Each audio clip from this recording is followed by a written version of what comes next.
あのスカイラインが新しくなりました。いつだって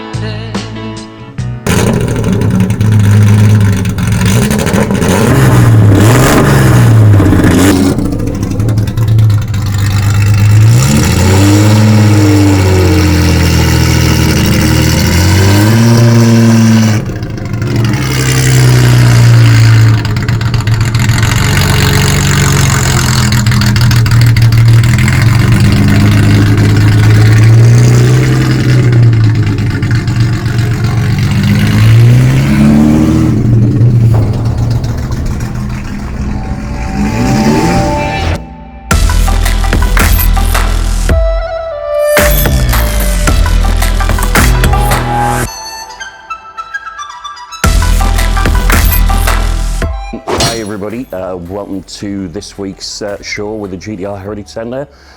Today we're back at Lookers, Nissan in Gateshead. We were here about 6 months ago, if you remember, with Andy's amazing Midnight Purple R34 GTR Skyline.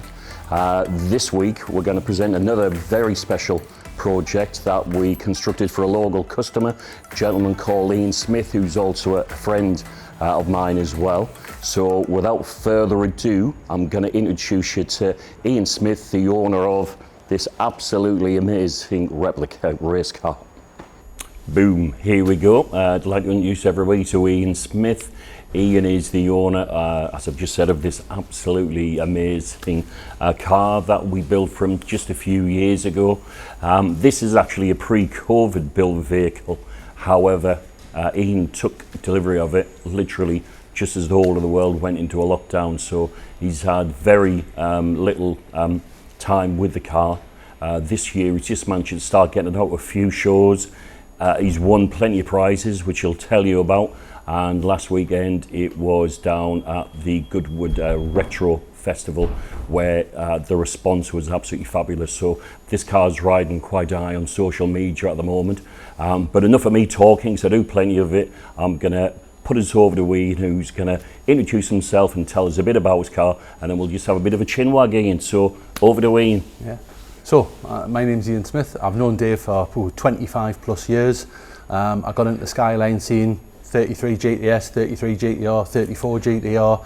I met Dave when I had the 33, and then from there the 34 went up in value that much. I decided it was a bad idea to keep driving it on track, and was lucky enough to sell it and make some money off it, which enabled me to get this. And this was my dream car, something I always wanted to build. Dave knew I wanted it, and as soon as I sold the 34, but as a luck would have it, he rang us up and said, I've got just the car for you. It's in Lithuania of all places.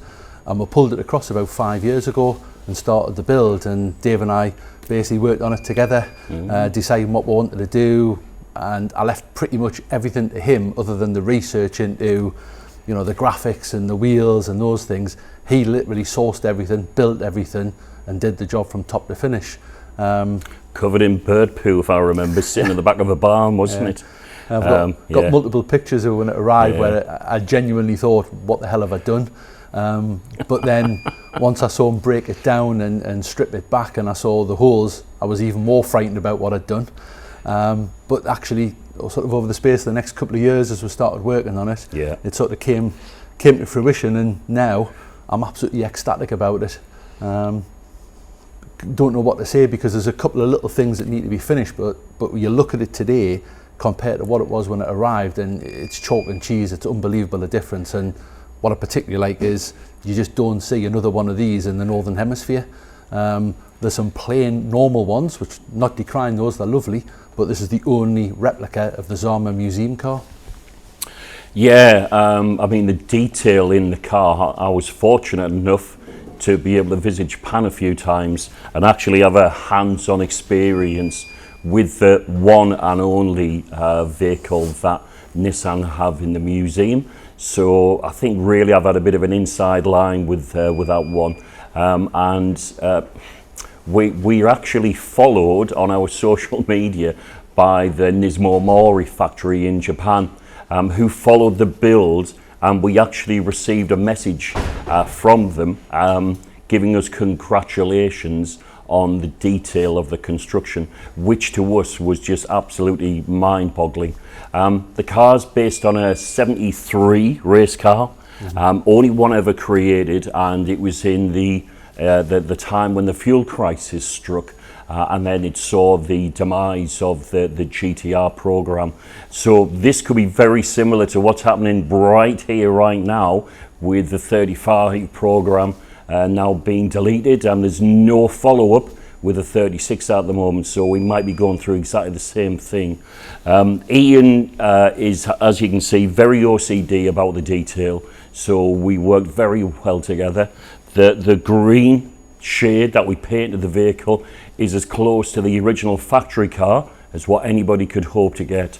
The shell and the paint itself was cast over by a gentleman called Bob Lashley, who was Nissan's global ambassador for sports and GTR program. And Bob actually came to visit us on a number of occasions.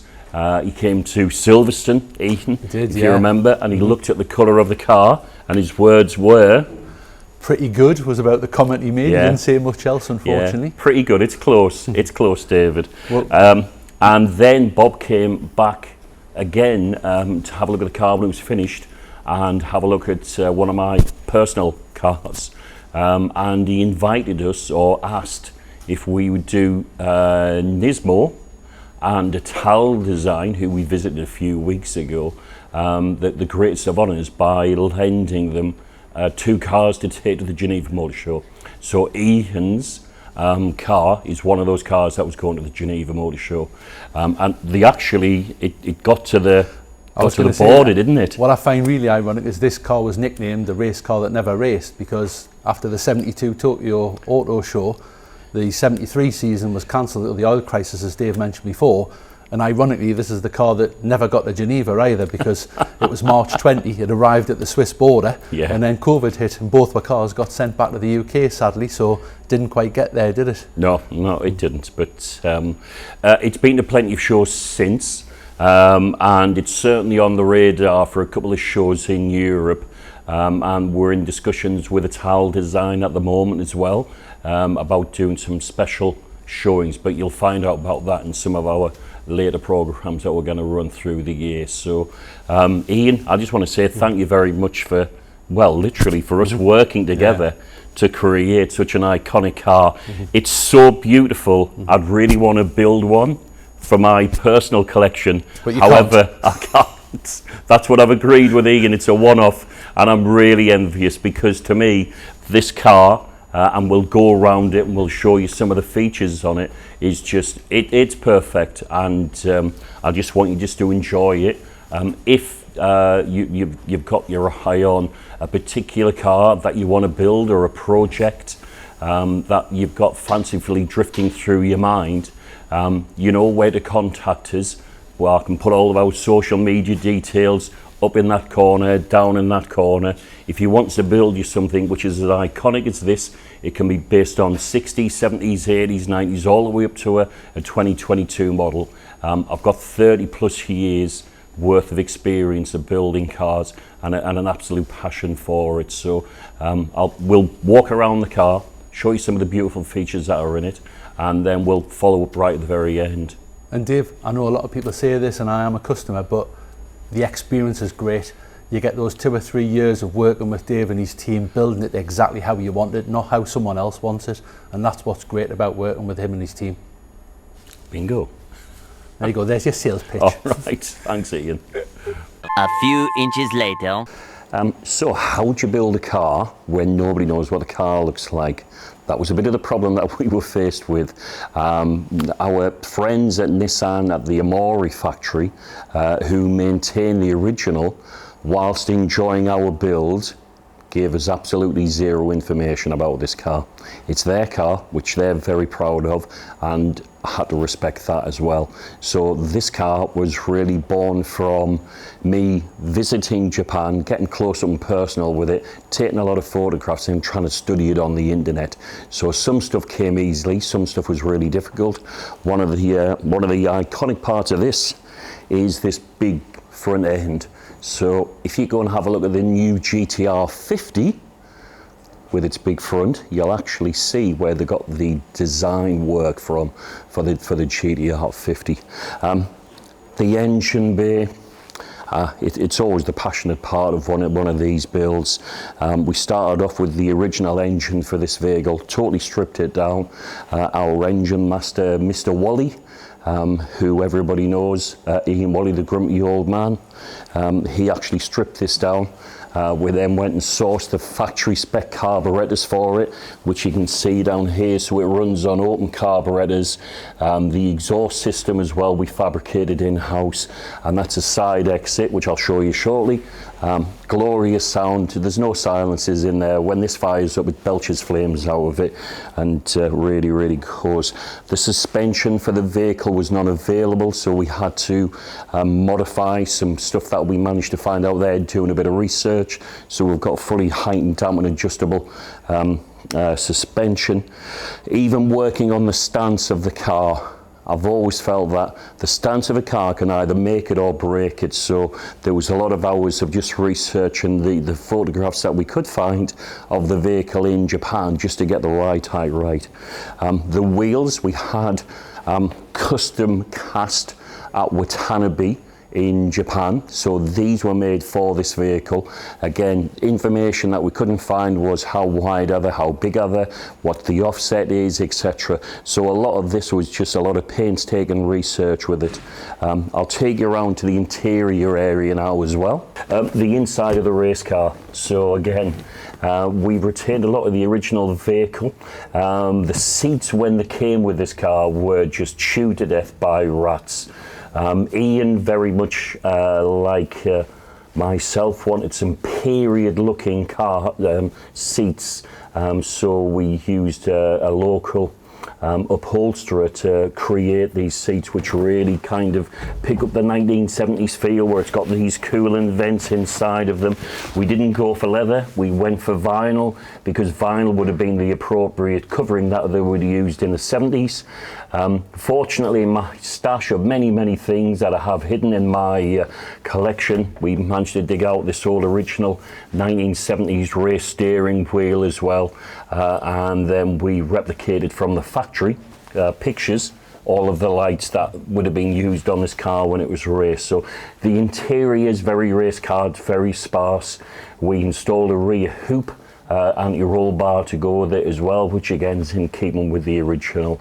So it looks absolutely beautiful and stunning, but very purposeful as well. Onto the door cards as well, we have these purposely made. Nice little feature, we want to show off a little bit of the 1970s ingenious Nissan build program. So we actually left the workings of the door lock showed externally, so it just gives you a little bit of something extra to have a look at. I'm going to take you around to these wheels that we discussed just a few moments ago, and you're going to appreciate now just how big these wheels are. So step through to the back and I'll show you the big wheels first. So these are the wheels that our friends at Watanabe, Japan kindly cast for us. The size of this back wheel is actually 10.5 inches. A huge wheel, really soaked in, taken up by these wheel arches. But you can appreciate just the size of it when I put my hand just inside that wheel there. You'll see just how vast they actually are. So again, another little unique part of the build.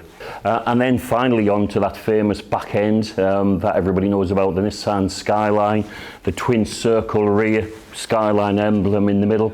Again, devil's in the detail. When we looked back at the race car, there wasn't any locks keeping this boot on. These little rubber latches here. So we actually hand painted all of the silver, all of the gold coach lines that you see going around the vehicle as well. So little details, that's where the devil's at. But it just represents what we feel is one of our high-level builds that we do from the Heritage Centre. Here we go. So once again, thanks very much for joining and watching us. We appreciate everybody that watches the videos. So I'm going to do the usual, please like, subscribe, share, tell the world about us. We've got plenty more exciting things to show you. I'd like to thank Lucas Nissan in Gateshead for allowing us to come to the showroom today. Been a wonderful experience. Plenty of customers coming around wanting to know what's going on with an old car in the showroom. And just want to say thank you very much to Ian for coming along today as well. to show us this beautiful car. So thank you, Ian. You're welcome. Thanks very much. Take care, everybody. Bye-bye. Bye.